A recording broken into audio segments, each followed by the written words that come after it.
You ask Tiger to solve. This deals with linear equations with one unknown.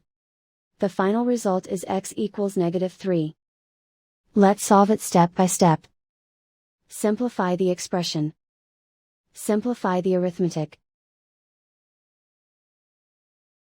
Swap sides.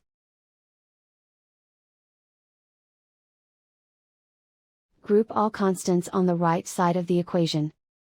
Add 17 to both sides. Simplify the arithmetic.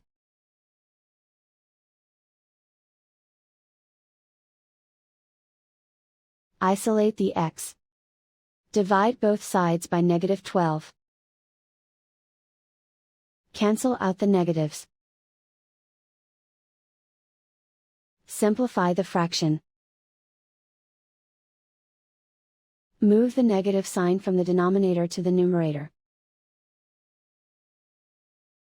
Find the greatest common factor of the numerator and denominator. Factor out and cancel the greatest common factor. And so the final result is x equals -3.